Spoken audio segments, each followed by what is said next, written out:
Meus irmãos, graças a Deus a todos. Pedir vocês de fechar os olhos de vocês para a gente orar. Está começando a nossa aula de hoje. Senhor, nós te louvamos, ó Deus. Te glorificamos, ó Pai, pela oportunidade que o Senhor tem nos dado de estar vindo na tua casa, ensinando, ó Pai, a tua palavra.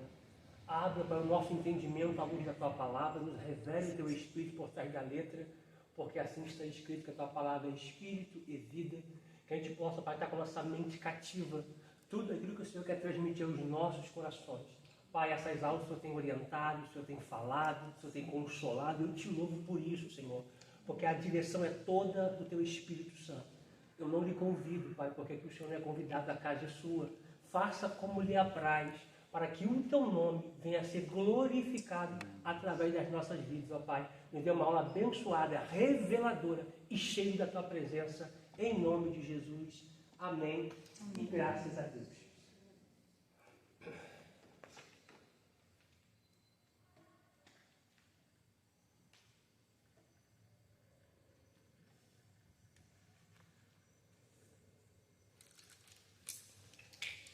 Nós paramos na página 11.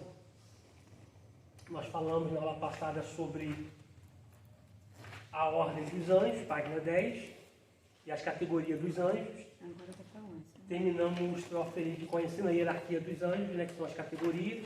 Falamos na aula passada sobre os querubins. Agora vamos estar vendo a ordem dos anjos, as categorias dos anjos. Acharam? Serafins parecem estar preocupados com a adoração e santidade. Eles conduzem o céu na adoração a Deus.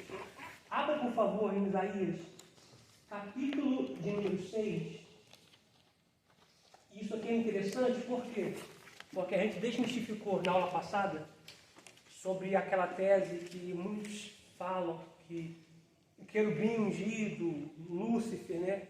Antes da queda ele era regente do coral, né? Nós quebramos aí esse tabu aí, desmistificamos essa tese errônea, e a gente vê na Bíblia, em Isaías capítulo 6, o versículo 2 e o versículo de número 6, que existe uma categoria de anjos que adoram o Eterno, né? E essa categoria são os serafins. Eu vou até ressaltar aqui, pontuar, para que possa tomar nota no caderno.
Eu sei que está na apostila a referência bíblica, mas se caso você for tomar nota no seu caderno, você vai encontrar essa referência na frente dessa escrita.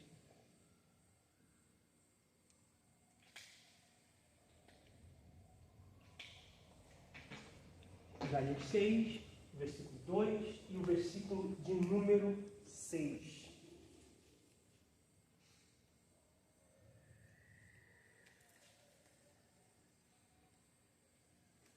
Amém?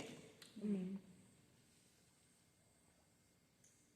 Leamos. Isaías capítulo 6, versículo 2 e 6, escrito está: Os serafins estavam acima dele, cada um tinha 6 asas, com 2 cobriam o rosto, com 2 cobriam os pés e com 2 voavam. Versículo de número...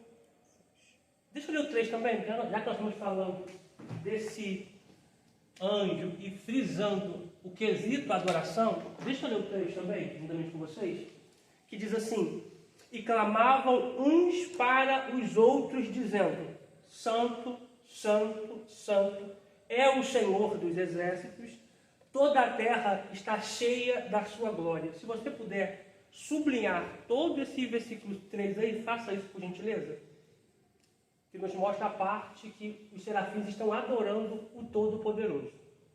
Todo o versículo número 3, se você puder sublinhar, faça isso, por gentileza. Versículo 6: mas um dos serafins voou para mim, trazendo na mão uma brasa viva que tirara do altar com uma tenaz. Prossigamos a leitura aqui, na apostila.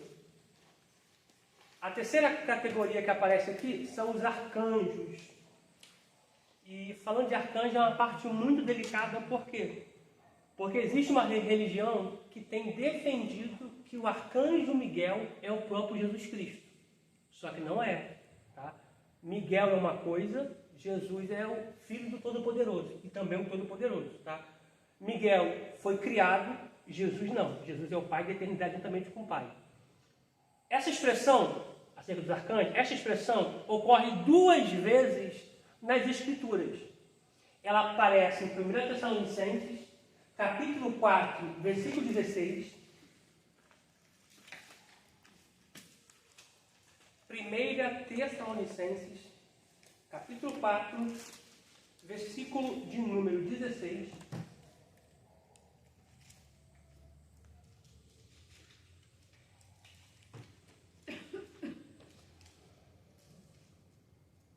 Só cabelo banho para essa barra. Vou começar a fazer isso. 1 Tessalonicenses, capítulo 4, versículo 16.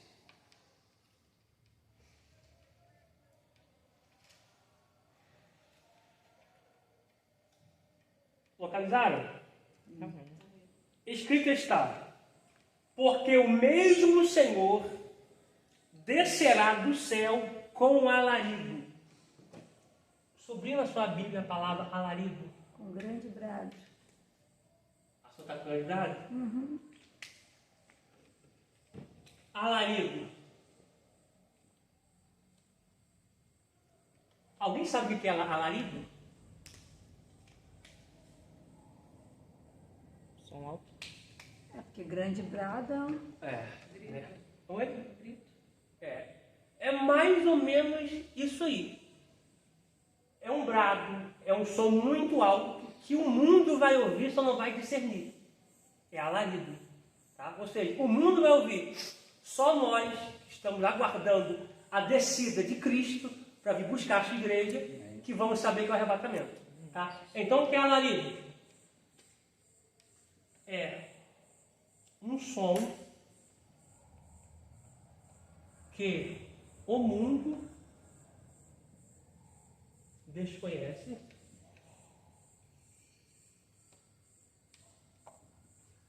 lembrando, deixa eu escrever primeiro, o mundo desconhece e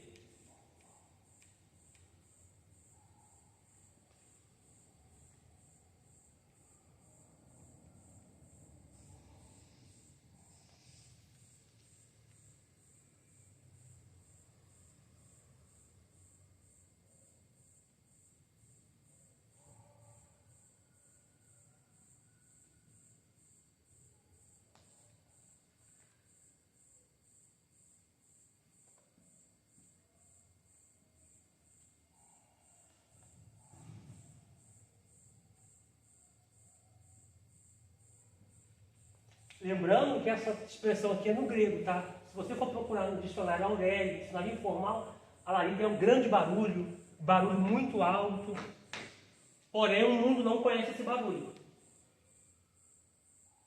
Somente os salvos, os escolhidos, os eleitos. Foi até redundante aí para que a gente possa entender melhor. Tá? É um som que o mundo desconhece E somente os salvos, os escolhidos, os eleitos, os chamados conhecem.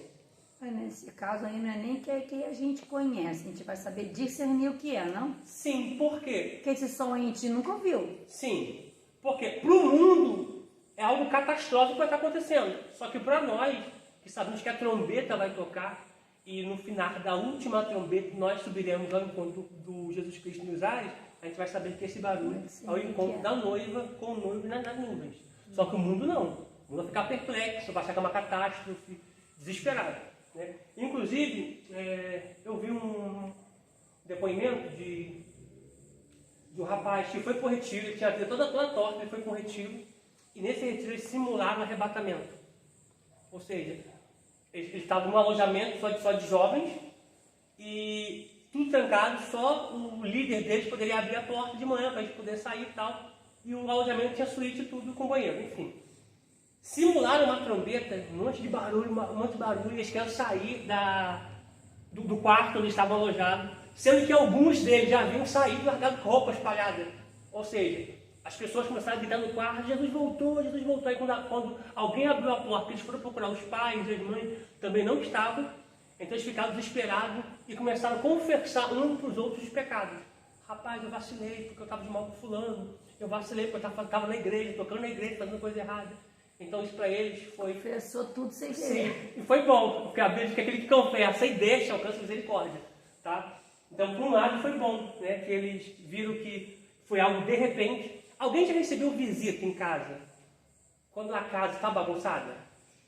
Já receberam visita em casa? Já recebeu? Não é horrível? Não é? Pensa assim, rapaz, fulano está te chamando. Fulano está tocando campainha, fulano está no portão, e agora? E a casa está bagunçada. Isso a gente tem que colocar como se fosse a volta de Cristo, né? Para que a gente possa colocar nossa casa em ordem, porque não sabemos o dia nem a hora, sabemos que ele virá. Pode ser hoje. Deixar tudo em ordem é por causa disso. Sim. Minha mãe sempre fala, pai que está indo embora para casa, alguém vai querer ir junto contigo? Desde criança, ela ensinou isso pra gente. E ela também, sai de casa com tudo organizado. Igual é difícil deixar a coisa fora do lugar por conta disso. Eu vou usar uma palavra que a minha esposa fala. A Bíblia fala assim, ó, quem quiser me visitar, manda o WhatsApp antes, manda mensagem antes. Só que a gente qualificando isso assim, a gente vê que a volta de Cristo vai ser uma hora que a gente não vai estar pensando. Né? Mas precisamos estar preparados sempre. Tá? Prossigamos aqui a nossa leitura. Versículo 16. A gente não leu o Tessalonicenses. Não vou acabar terminou agora. Só no... Vou terminar dele agora. Obrigado por você. Sublinha aí a palavra alarido. A sua Bíblia, por gentileza. E com a voz de arcanjo. A pergunta é, que arcanjo é esse? Eu não posso, a grosso modo, eu não posso falar que é Miguel. Eu não posso. Mas existe pessoas falando que só existe um Miguel, né? Aliás, só existe um arcanjo, não existe outros arcanjos, né? Só que quando a gente vai ler em Daniel, capítulo 10, eu acho que somente na sua Bíblia que você conferiu em casa, nas demais que estávamos aqui, não apareceu a palavra arcanjo. Deixa marcar aqui, por favor. Daniel o quê? Daniel, capítulo 10. Deixa marcar aqui, Tessalonicenses, capítulo 4, versículo 16. Vamos em Daniel, capítulo 10. Porque a apostila faz menção de somente 2 vezes essa expressão de arcanjo ser mencionada.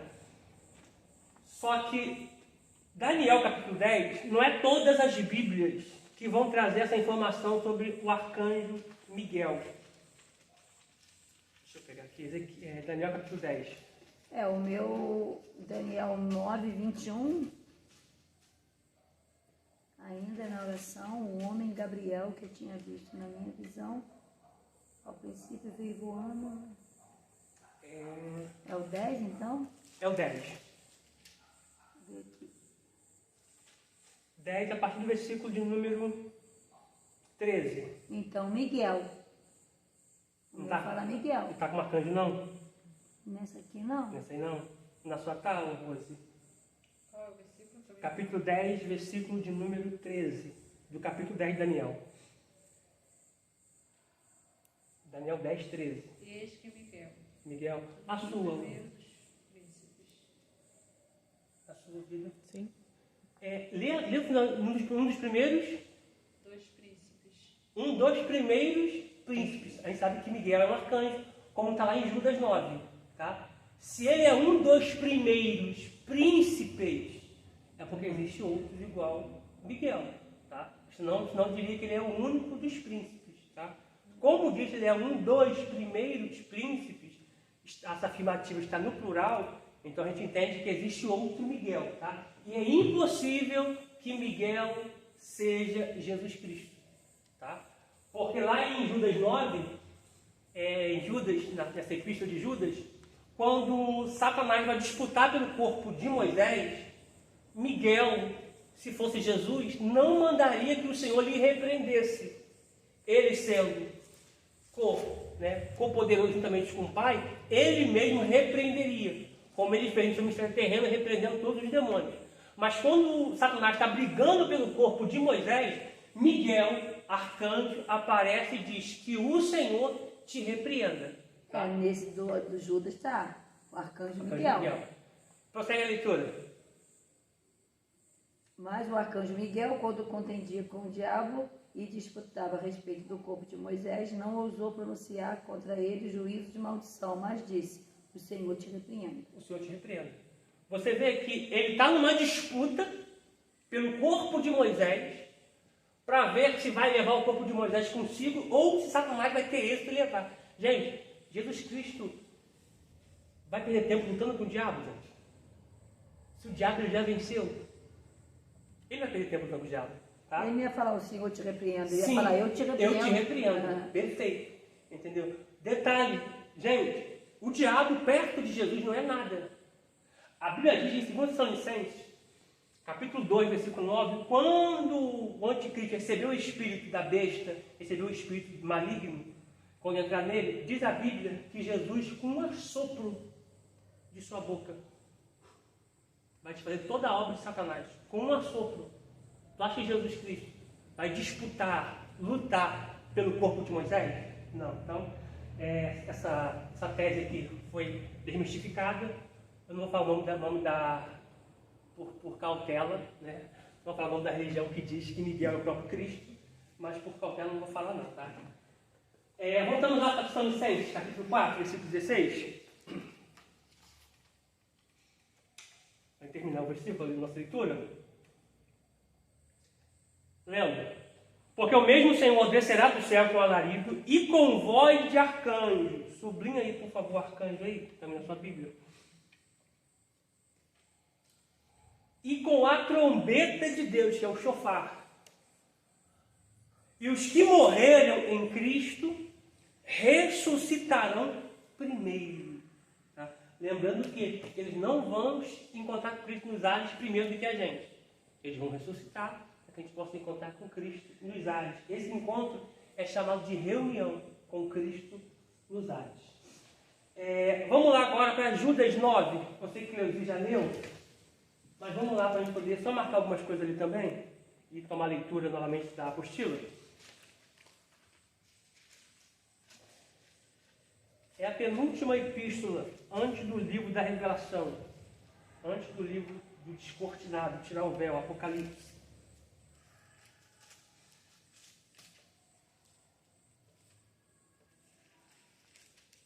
Apocalipse. Judas 9. Judas não tem capítulo.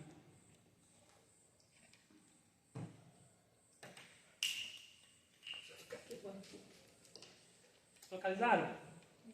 Diz assim: mas o arcanjo Miguel, quando contendia com o diabo e disputava a respeito do corpo, sublinha essa Bíblia, arcanjo Miguel.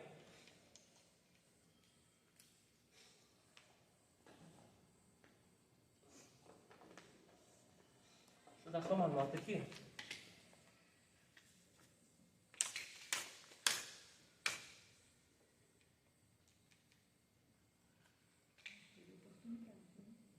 Oi? A já morreu. É uma minutinha agora.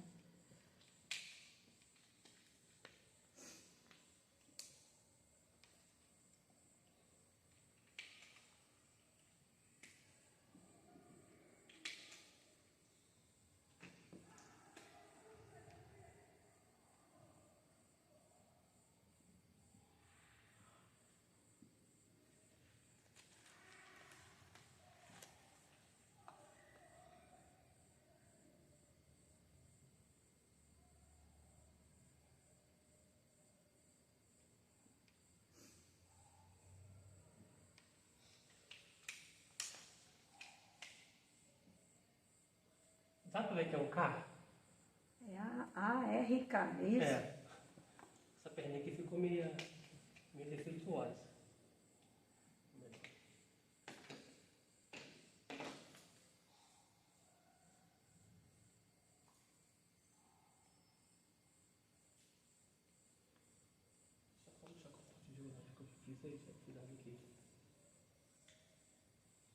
Esse prefixo iarquê que eu coloquei aqui, é esse prefixo aqui, ó.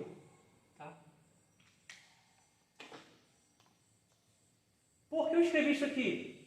Porque lá em Daniel, como eu pedi a aluna Rose para repetir o final do versículo, diz que Miguel, um dos primeiros príncipes, tá? Então, ou seja, Miguel é um dos primeiros líderes, um dos primeiros cabeças, um dos primeiros chefes, dando-nos a ideia sobre arcanjo de arquê, que significa que tem outros arcanjos, que Miguel não é o único, tá? Porque a palavra arcanjo vem de arquê, o prefixo arquê, significa príncipe, tá?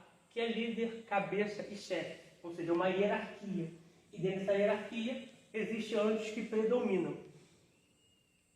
Voltando para a Bíblia. Terminando de ler o versículo 9 do capítulo, não tem capítulo Judas, versículo 9 de Judas. Diz assim, mas quando o arcanjo Miguel, quando contendia com o diabo e disputava a respeito do corpo de Moisés, não ousou pronunciar juízo de maldição contra ele, mas ele disse, o Senhor te repreenda. Então a gente vê claramente que Miguel aqui não é Cristo, tá? Senão Cristo usaria, eu te repreendo. Vamos agora para o ponto 3, né? Que é o ponto 4, né? Que está como mensageiros na apostila. Mensageiros. Os mensageiros aqui, existem uma grande discussão. Para muitos, os mensageiros são também os arcanjos. Para outros, mensageiros é uma categoria diferente. Não é o mesmo que os arcanjos. Gabriel é considerado um arcanjo. Eu, particularmente, tenho uma certa receio sobre essa afirmação, tá? Mas respeita mesmo. Por isso, muitos desconsideram a categoria mensageiro. Mas a Bíblia não diz que Gabriel é um arcanjo, isso é fato, não diz. Ele é considerado o mensageiro principal. E se você puder sublinhar na sua Bíblia, na sua apostila, isso sublinha. Vai que cai na prova, né? Na consulta ali, você viu que isso aqui está sublinhado por algum motivo, tá? E vale refrisar, isso, vale refrisar que ele é considerado o mensageiro principal.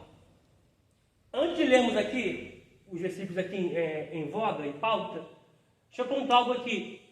Quem anunciou para Maria que o Espírito Santo iria gerar uma criança no seu ventre e que a sombra do Todo-Poderoso iria cobrir ela? Quem foi? Gabriel. Eu acho lindo que Gabriel se apresenta e diz assim, eu assisto diante da majestade do Todo-Poderoso.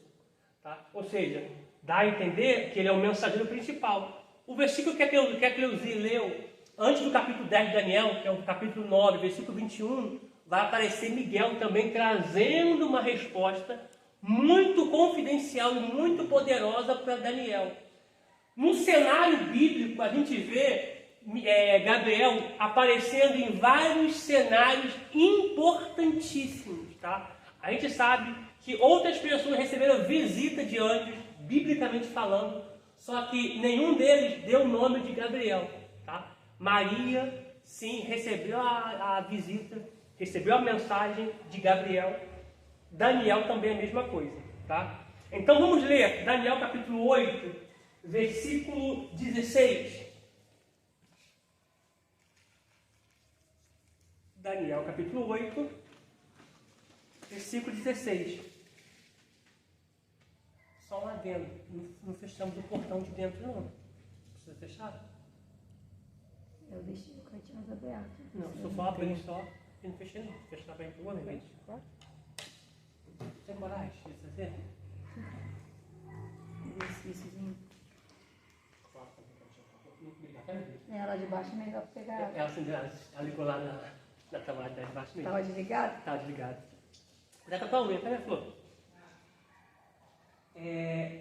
Daniel 8, versículo de número 16.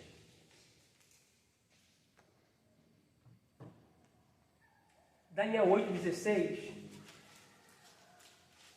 Diz assim: e ouvi uma voz de homem nas margens do Ulai, a qual gritou e disse: Gabriel, dá a entender a esta visão. Ó Gabriel aparecendo aí de novo. Agora 9:21 também fala de Gabriel. 9 do capítulo de Daniel, capítulo 9, versículo 21. Também diz que, estando eu, digo, ainda falando na oração, oh, aleluia, Jesus, o varão Gabriel, que eu tinha visto na minha visão, ao princípio, veio voando rapidamente e tocou-me na hora do sacrifício. Vamos pontuar algumas coisas aqui rapidinho? Daniel terminou de orar para a resposta vir, ou ele ainda estava orando? Estava orando. Ainda estava orando ainda. Olha o poderio de Deus para atender a oração de um servo fiel. O cara nem acabou de orar, Deus já enviou a resposta. Eu creio que assim vai ser na nossa vida. Antes da gente findar a nossa oração, Deus já vai enviar a resposta para a nossa vida, para a nossa casa, para os nossos. Eu creio. Primeiro ponto aqui. Voando rapidamente. Sublinhe, por favor. Voando rapidamente. A gente viu em aulas passadas, em Ezequiel capítulo 1, versículo 14, que os anjos se locomovem como um raio. Muito rápido. Tá? Outro ponto aí. A hora do sacrifício da tarde. É a hora 9.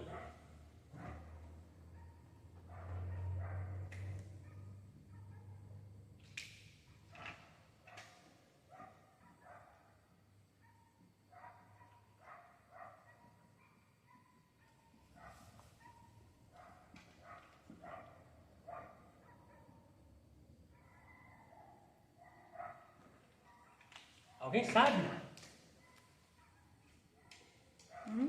Qual hora é essa? 9:03? Não. Alguém sabe a hora do sacrifício da tarde? Pode responder. Alguém sabe? É a hora 9.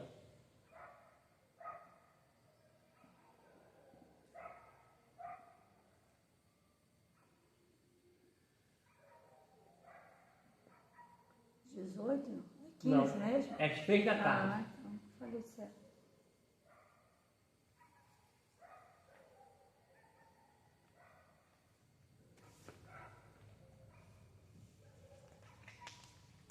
Toda vez que você ouvir essa expressão na Bíblia, hora 9, ou a hora do sacrifício, você sabe que são 3 horas da tarde, ou 15 horas. Tá? É a hora que o sumo sacerdote estava matando um animal no pátio para ser entregado dentro do lugar santíssimo, para ser entregado dentro do Santo dos Santos. Tá? E aspergiu o sangue lá dentro do Santo dos Santos. Tá? Então, nesse pré-requisito aqui, nós temos lá João 3, é João 3, que fala da porta formosa. É João ou é Não tem ouro, não tem prata, é esse? Isso aí. A Bíblia diz que na hora 9, na hora do sacrifício, ia Pedro e João entrando pela porta formosa, que é a porta de ouro, tá? Que é a porta que reluzia em Jerusalém. O rapaz virou para ele e disse: me dá alguma esmola. E João, ele é de Pedro, olhando para ele e disse: não tenho ouro nem prata, mas o que eu tenho te dou, levante e anda. Tá? Essa hora do sacrifício, que é a hora 9, tá? Foi o exato momento a qual Cristo bradou e dizendo, isso que eu ia falar agora. Tetelestai. Que foi aonde o véu do templo. Isso aí. Porque agora não é somente o sumo sacerdote que de ano em ano vai entrar no Santo dos Santos. O véu foi rasgado. Qualquer um que quiser entrar, pode entrar na presença do Eterno. Só que existe outra revelação. O véu não somente se rasgou para mim entrar.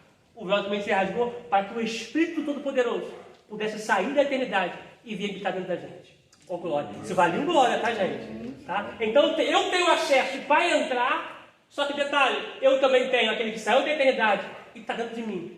Então agora eu não preciso entrar lá dentro, porque eu carrego ele dentro de mim. Eu carrego a pessoa bendita do Espírito Santo dentro de mim. Então, essa hora de sacrifício, obrigado, tá, vida? Essa hora nona foi a mesma hora que Cristo gritou, Tetelestai. Está consumado. A dívida está paga. Tá? Como é que era isso? Essa expressão Tetelestai no grego é o seguinte: quando alguém queria comprar uma propriedade, e essa propriedade tinha um valor muito alto, e essa propriedade tinha um trâmite jurídico que envolvia toda essa propriedade. Alguém para comprar tinha que fazer uma proposta. E essa proposta tinha uma proposta bem alta, a qual ninguém poderia pagar. Ou seja, sacrifício da cruz. Nenhum outro homem, ninguém na história, nem antes nem depois, conseguiria pagar esse sacrifício no nosso lugar. Somente ele. Quando alguém disse, ó, a Cleusita está na minha mão, a Rose também, o Carlos está também na minha mão, a Jéssica está na minha mão, o Felipe está na minha mão, tudo na minha mão. Alguém gritou, eu pago a dívida. Mas a dívida é alta, eu pago a dívida. É de sangue, eu pago a dívida.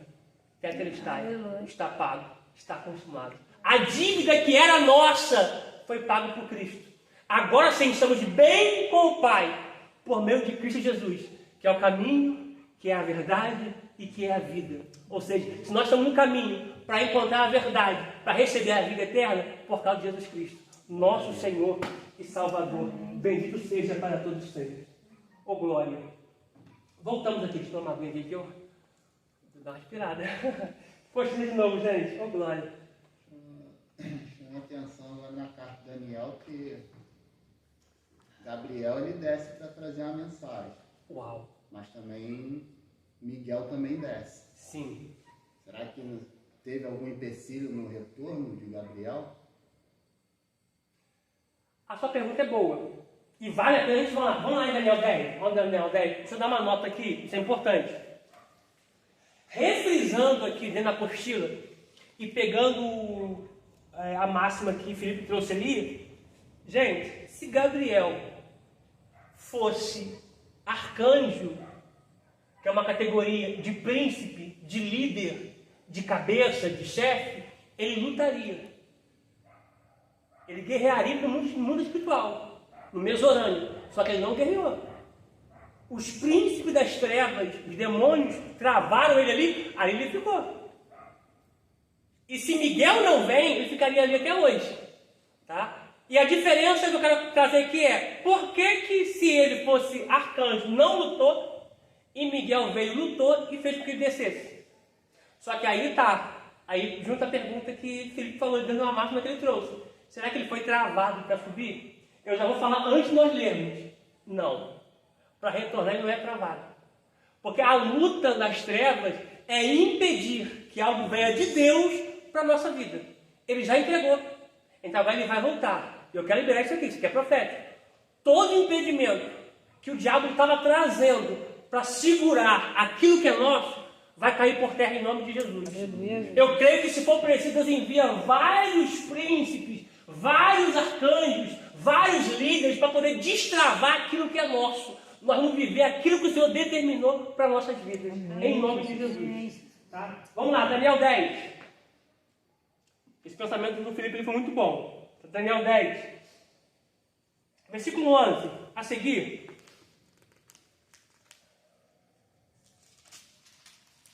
Daniel 10. Versículo 11 a seguir. Podemos? Diz assim: e me disse, Daniel, homem muito desejado, está atento às palavras que eu vou te dizer. e levanta-te sobre os teus pés, porque eis que te sou enviado. E falando ele comigo esta palavra, eu estava tremendo. Então me disse, não temas, Daniel, porque desde o primeiro dia em que aplicaste o teu coração a compreender e a humilhar-te perante o teu Deus, são ouvidas as tuas palavras. E eu vim por causa das tuas palavras. Mas o príncipe do reino da Pérsia se pôs defronte de mim 21 dias. E este Miguel, um dos primeiros príncipes, veio para ajudar-me. E eu fiquei ali com os reis da Pérsia. Agora vim para fazer a entender o que há de acontecer ao seu povo nos últimos dias, porque a visão é ainda para muitos dias. Olhem para cá. A bênção que Daniel estava pedindo era uma resposta sobre Judá, sobre Jerusalém. E era uma resposta predominante que envolveu todo o livro de Daniel. Se Daniel não recebe essa informação, nós não teríamos hoje o livro de Daniel. Só que Deus precisou enviar Miguel para que aquilo que Daniel tinha que receber, para a resposta que Daniel tinha que receber, não ficasse travada nem oculta. Assim vai ser na sua vida. Nada vai travar nem ficar oculto aquilo que é seu. Você vai viver tudo o que o Senhor decretou para a sua vida, em nome de Jesus. Então, a preocupação do reino das trevas é impedir que chegue. Porque depois que chegou, só desfrute da vitória. Só viva o momento. Só viva a vitória. Tá? A luta é para não deixar vir, mas vai vir. Amém. Vai chegar. Eu creio. Em nome de Jesus. Lucas, capítulo 1, versículo 19. Lucas 1, 19. Você já parou para pensar de quantas coisas estão restritas, presas no mundo espiritual que já era para nós estarmos vivendo? E a pergunta é, professor, por que eu não estou vivendo aquilo que era para mim estar vivendo? Você vê que Daniel não orou um dia só. A resposta já veio no primeiro dia de oração. Só que ele não recebeu no primeiro dia. Foi daqui 21 dias. Isso mostra a persistência. A gente desiste muito rápido daquilo que a gente quer. Exemplo, nós viramos a virada de 2023, 2024, fizemos um monte de projetos, um monte de planos, escrevemos o que nós iríamos querer, nossas ideias, enfim. Começamos até orando. Só que hoje, você continua orando naquela mesma veemência da virada? Você continua orando naquela mesma pegada de janeiro, de fevereiro?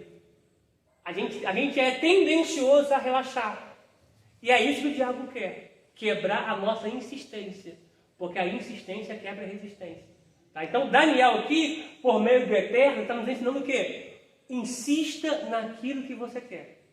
Por exemplo, eu vou orar por uma casa. Você fica ali, quero a minha casa. Recebeu? Quero meu carro. Minha carteira. Tá? Enfim, orar com propósito. A gente faz uma apanhada de coisa. A gente faz uma trouxa de pedido de falar. Toma aí, paz. Pega aí. Desenrola isso aí para mim. Só que a gente não ora com propósito. A gente, como igreja, precisamos orar com propósito. A Bíblia diz, pedis e não recebeis. Por quê? Porque pediu mal. O que é pedir mal? A Bíblia nos diz assim, não useis vãs repetições. A gente, às vezes, ora meia hora, 40 minutos, 1 hora. Só que se for filtrar essas 1 hora de oração, somente 10, 5 minutos, 3 minutos são que saem daqui de dentro. Ou seja, orar para receber algo que eu necessito, não algo supérfluo. Né? Ou seja, para me gastar nos meus deleites. Pedir para não recebe. Para quê? Porque pedis mal. Pedis para gastar com os vossos deleites. Então, toda oração é aquele que tem um propósito. Tá? Toda oração tem que ter um propósito. Porque não adianta orar para Deus me dar um carro se eu não tenho habilitação. Fato. Isso aí, fato. Isso aí, fato. Por quê? Porque Deus não quer o princípio. É errado andar sem carteira? É. Igual quando eu viajo,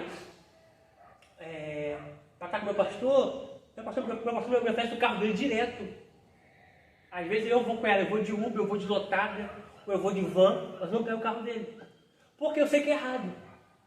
Uma vez eu fui pregar em Vargem Grande, era evangelista ainda.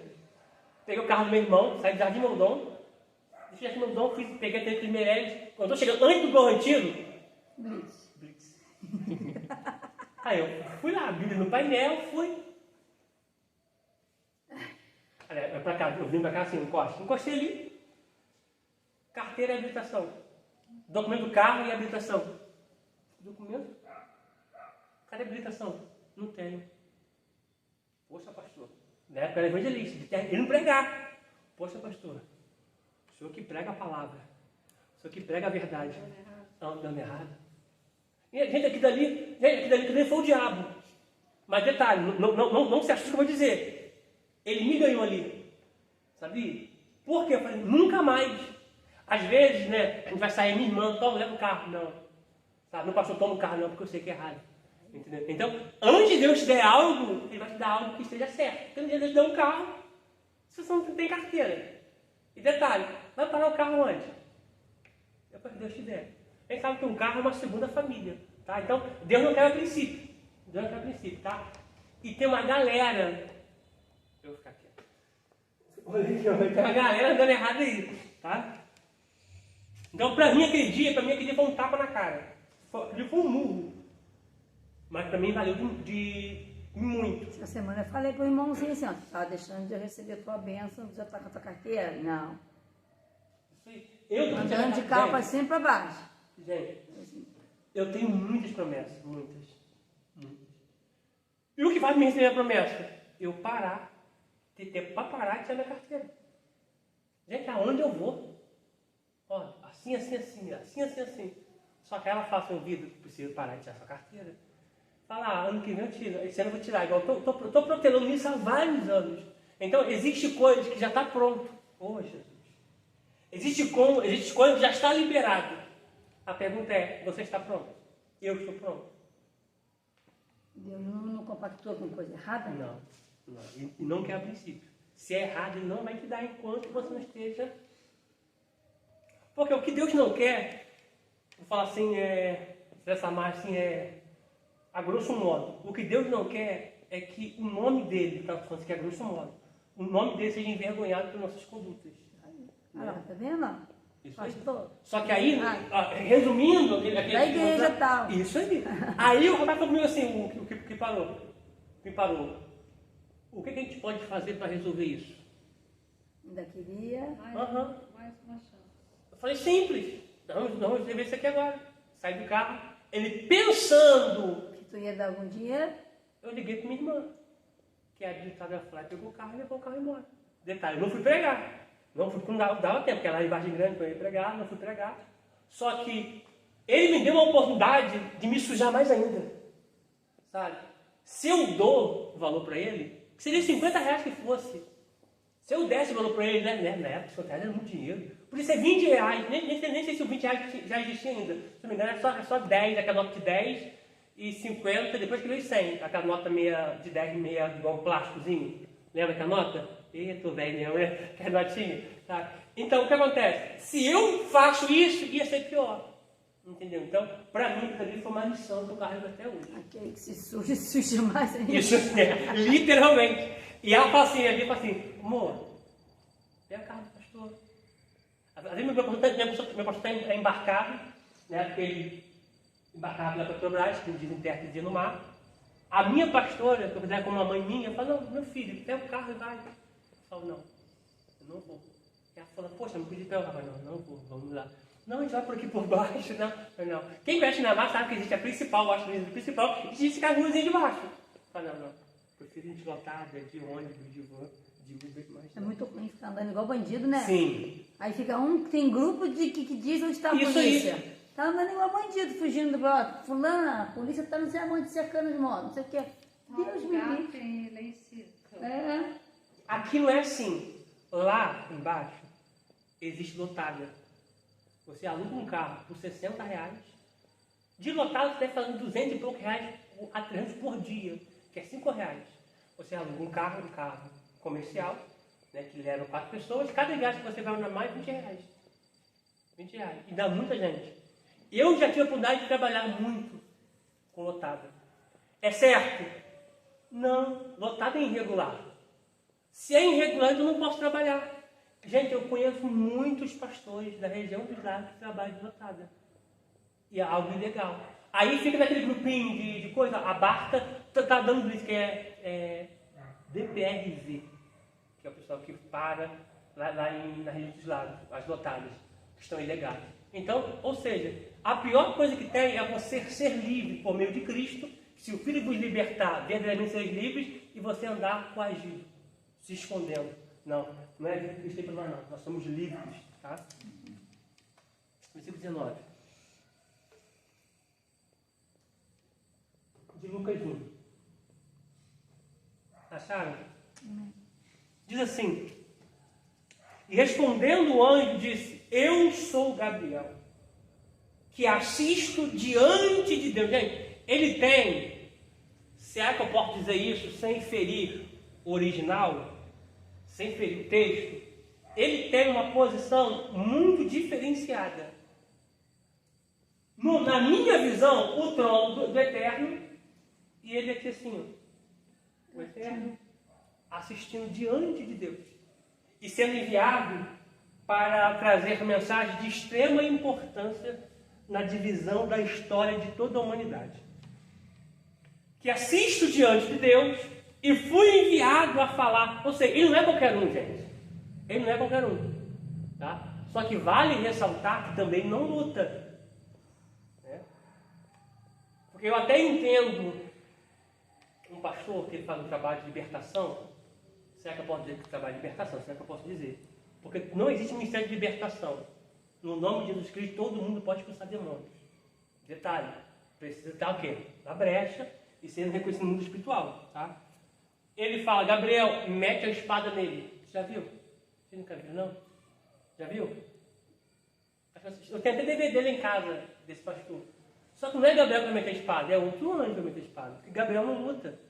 Tá? Ele só é apenas mensageiro. É uma categoria de anjo que, no meu ver, eu posso me basar no que a apostila disse, que é o mensageiro principal, que é enviado para trazer mensagens de extrema importância para a história da humanidade, para a história de Israel e por aí vai. Tá? Então, ou seja, para ele dizer que eu sou Gabriel, eu assisto diante de Deus, ou seja, ele traz uma informação importantíssima, não é qualquer um. Tá? Eu sou Gabriel, que assisto diante de Deus e fui enviado a falar-te e dar-te essas alegres novas. Versículo 26. E no 6º mês foi o anjo Gabriel enviado por Deus a uma cidade da Galileia chamada Nazaré. Olha o Gabriel de novo aí. Voltamos para o cocheiro.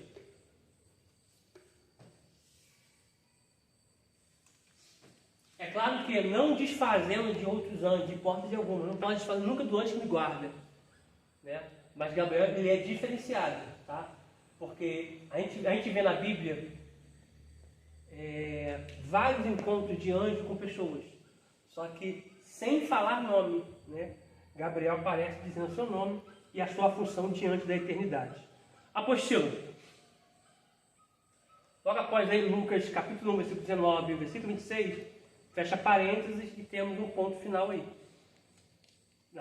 Temos um ponto, não um ponto final. Sua tarefa principal parece ser o de mediar e interpretar revelações. Tá?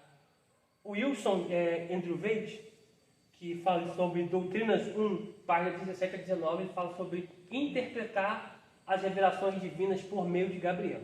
Tá? A seguir, veremos cada uma dessas categorias de anjos mais profundos. Nós temos aqui na nossa apostila o gráfico de serafins. Lembrando que isso aqui é algo figurativo.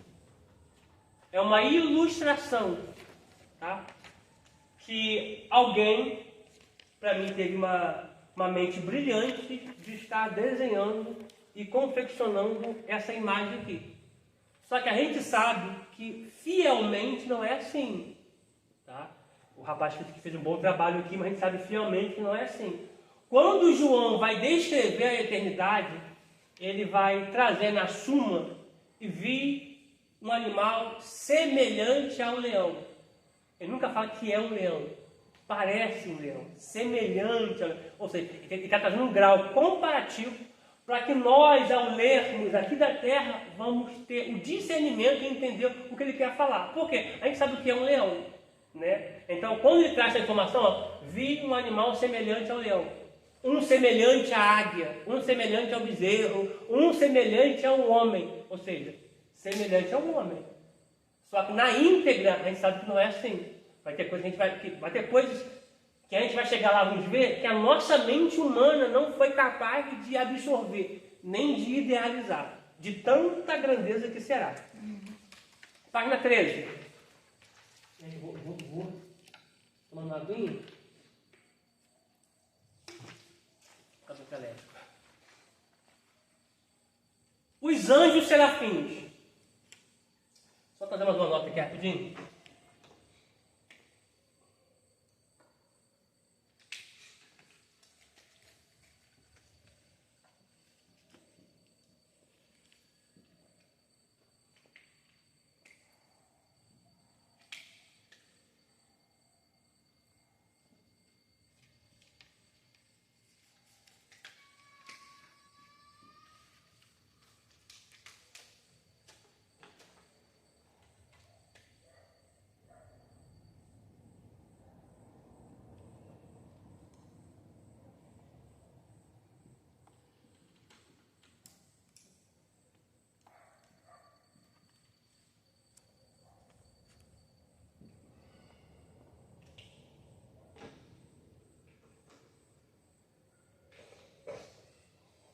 Os que ardem e fogo, não? Não, desculpa. Me perdoa.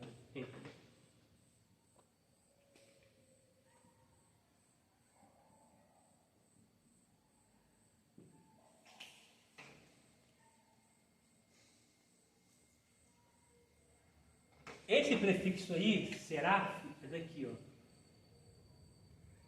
Seraf. Tá?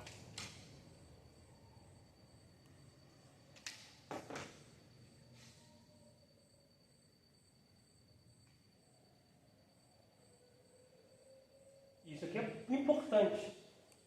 Por quê? Porque eles são, a expressão seraf no original, são aqueles que ardem em fogo. Tá? O que eu posso trazer aqui? Não sei se vocês vão conseguir compreender o que eu vou dizer aqui. Mesmo eles ardendo em fogo, em Isaías 6, quando ele vai tirar uma brasa do altar, eles não pegam com a mão a brasa. Eles pegam no altar a brasa com um tenaz. E depois ele coloca na mão. Fica pronto com isso aqui. Que nem todo ser pode tocar no altar. Vou melhorar. Nem todo ser pode ter acesso ao altar. Não é qualquer anjo que toca no altar, que chega no altar. Mesmo eles ardendo em fogo, eles sabem que eles não podem tocar no altar. Então eles pegam com tenaz e colocam a brasa na mão e vem trazendo para Isaías. Tá? Então isso aqui é uma margem muito boa. Tá?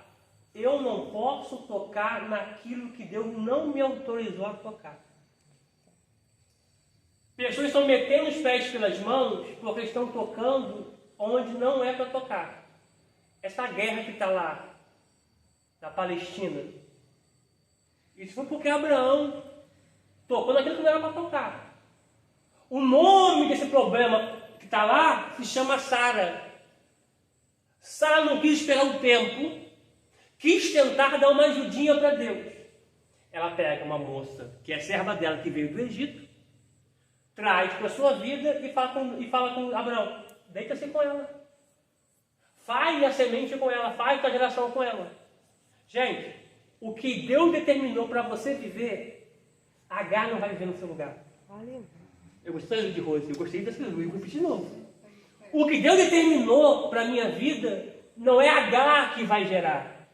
Não é Agar que vai viver. Eu preciso aguardar o tempo de Deus na espera, porque aquilo que Ele prometeu vai se concretizar. Amém. Deus me ama para que minta. Tá? Só que o problema é que nós somos impacientes. Isso aí, esse famoso jeitinho que é perigoso. Gente, se Abraão fica na terra e não desce para o Egito, Agar nunca ia existir na vida de Abraão, sabe? Os problemas que nós temos são as nossas escapulidinhas para o Egito. A gente que procura. Isso, a palavra é essa. Tá? Você rasgou, foi direta. A palavra é a gente que procura. E mamãe diz assim, ó, quem procura acha não perde tempo. Tá? Se Abraão não desse, Agar não estaria ali. E o detalhe, nós somos influenciados por pessoas que estão na nossa frente. Isaac vai fazer a mesma coisa. A terra não está boa não. Vou descer para o Egito. Se Deus não intervisse ali, ele desceria para o Egito. Só que Deus desce para falar com Isaac e diz, ó, não desça para o Egito. Semeia nessa terra. A nossa problemática é que a gente olha para a terra. Só que você precisa olhar para você. Que a promessa está em você, não na terra. Amém. A promessa chega em você para você conquistar a terra. Só que aí Deus diz para Isaac, não desça para o Egito. Como fez teu pai Abraão. Lança a semente na terra. Ou seja, eu estou num lugar que não está fértil, mas eu tenho coisas nas mãos que pode mudar todo aquele cenário. Só que ao invés de abrirmos mão da semente e jogar a semente na terra, a gente prefere descer para o Egito. Só que a palavra de Deus é, fica onde Ele te colocou. Mas abre a mão e lança as sementes. Ô glória. Tá? Então, cuidado com essa ajudinha que você tenta dar para Deus. Deus não precisa de ajuda. O que Ele prometeu, Ele é autossuficiente, Ele é poderoso para cumprir aquilo que Ele prometeu sobre as nossas vidas. Prossigamos aqui. Os serafins rodeiam o trono de Deus e são criaturas fantásticas. Deixa eu apontar algo aqui. A Bíblia diz que quando Isaías teve a visão, ele vai ver os serafins voando acima de Deus. A pergunta é, serafins estão acima de Deus? O serafim é mais poderoso do que Deus? Não. Só que Deus não tem problema com isso. Nós temos esse problema. Fulano está acima de mim. Fulano é maior do que eu. Fulano é melhor. Deus não tem esse problema não. Tá? Essas vaidades, sabe? Deus não tem essas vaidades. Sabe? Porque ninguém muda quem ele é. E posso contar algo aqui? Quem é não precisa mostrar que é. As pessoas falam. As pessoas veem. Exemplo. Vou trazer a grosso modo. Pegando por mim por base. Eu sempre fui apaixonado por pregar, por estudar, sempre fui. Desde meus 14 anos. E eu sempre vi pregando. Só que na igreja que eu congregava, uma igreja enorme, um campo muito vasto, onde eu fiz vários seminários, que é o campo da Igreja de Deus no Brasil. O seminário deles, bacharel em Goiânia, antes era uma faculdade de confinamento. Você ficava ali 4 anos lá dentro. Você só vinha de ano em ano a visitar a família. Você de ano em ano, você saía de Goiânia, vinha para o Rio, visitava a família e ficava alguns dias para você voltar mesmo para lá. 4 anos. E a minha igreja, onde eu congregava, era uma igreja muito grande. Eu, vou falar de mim, tá? Eu, pobre. Né? Eu sei que a igreja nunca viu isso, né? Mas tem igreja que vê. Né? Eu, gado, pobre. Né? Ali, um monte de obreiros. Eu, no meu ver, eu nunca ia ter vez. Só que o pastor, na época, que me ensinou muito, foi um dos grandes livros que eu tinha na minha vida, que é o pastor Manuel Galdino, ele é o bispo Manuel Galdino. Ele me viu em mim algo que eu não tinha visto, só sonhava e pensava, que era pregar. Tu vai pregar no culto da tarde. Culto da tarde. Culto da tarde tranquilo, não dava quase ninguém, davam 6, 7 pessoas, quando dava 6, 7 pessoas, então era muito. Só que ele viu um potencial que eu não enxergava em mim. É a mesma coisa que o pastor Marcos virar para o Felipe, prepara uma palavra que domingo tu prega. Ele está vendo algo no Felipe que é uma chamada. Você entendeu? Que não precisou ninguém falar, pastor, deixa eu pregar, não bota pregar não. Ele viu, você vai pregar. Sabe? E isso é importante. Tá? Pode ir? A gente continua no próximo vídeo.